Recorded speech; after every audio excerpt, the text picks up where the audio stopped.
Alright guys, it's Mr. Watnam here. Okay, so today we are going to be talking about the Akkadian Empire.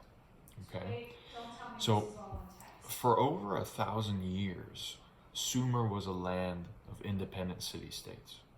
Okay, until about 2300.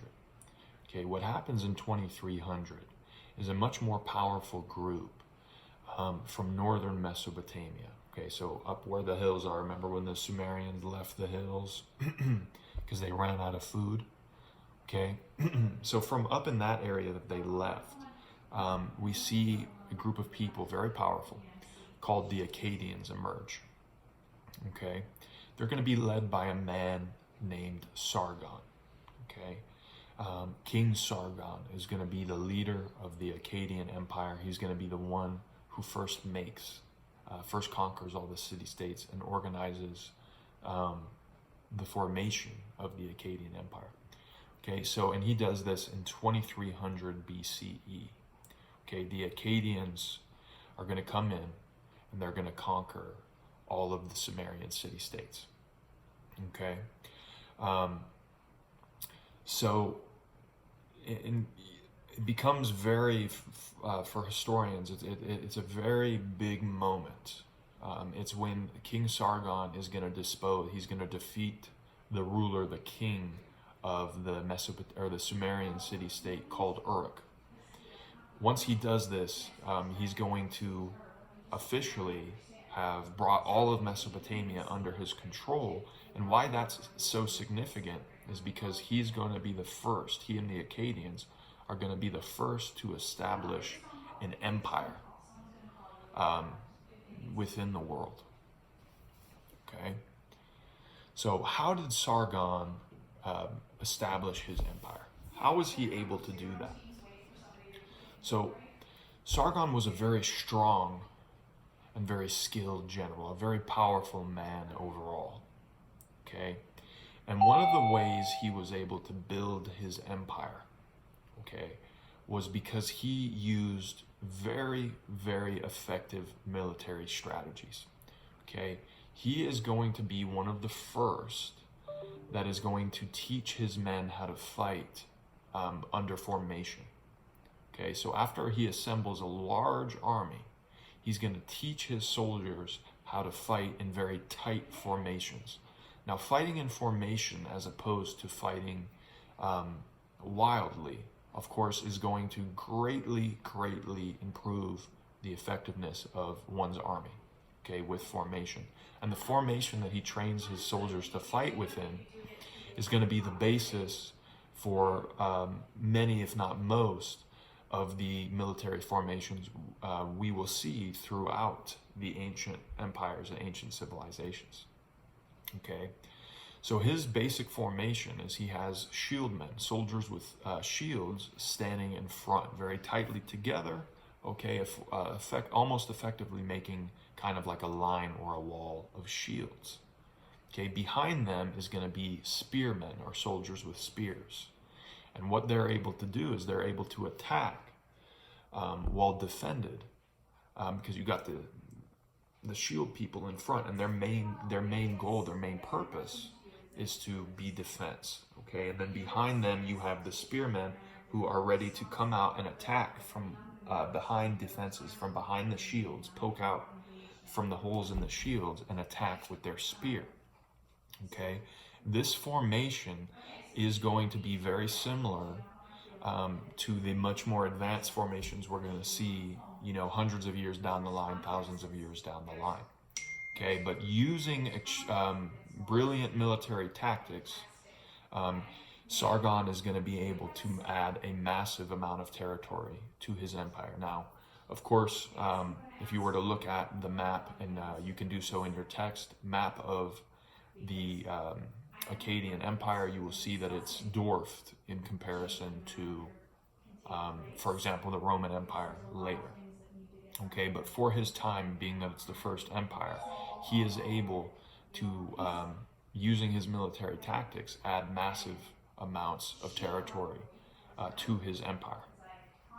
Okay, once again, after he defeats the king of the city-state of Uruk, okay, in Sumer, Sargon is going to effectively have gained control over all of Mesopotamia, okay, most notably Sumer, where the city-states were independent for 1,200 years prior to Sargon. Okay, so in order to maintain control of his empire, Sargon is going to be very clever politically.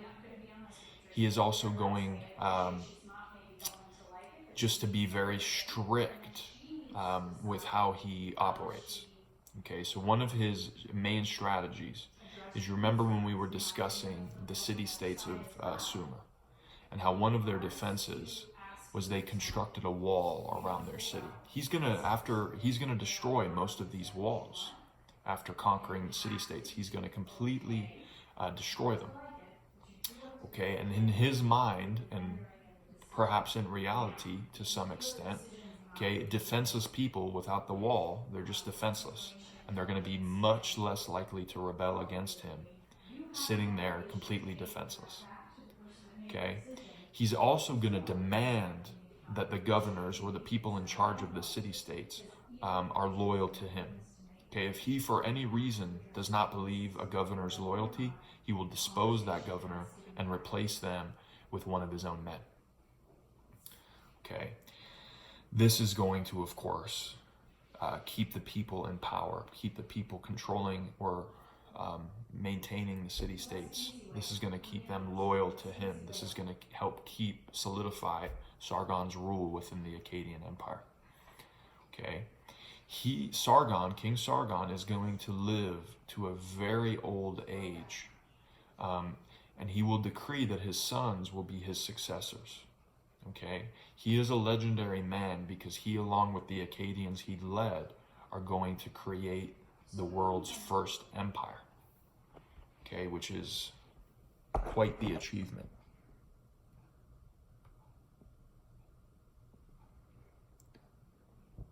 Okay, so let's talk about life living within the Akkadian Empire.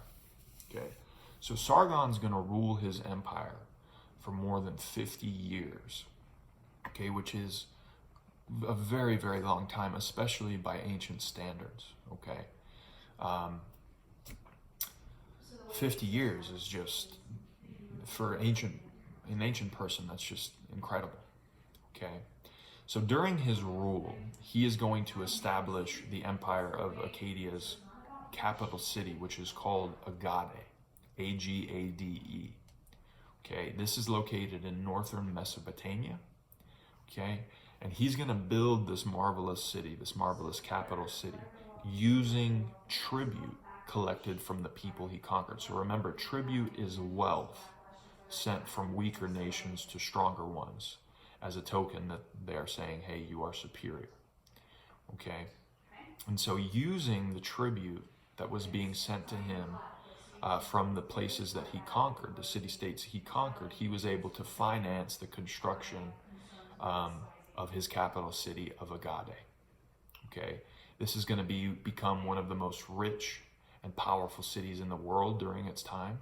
Okay, it will also establish itself as a cultural center, okay, and a place where many beautiful temples and palaces are built. Okay. So beyond that, the Akkadians may have ruled Sumer, but the Sumerian culture still thrived under the Akkadian Empire.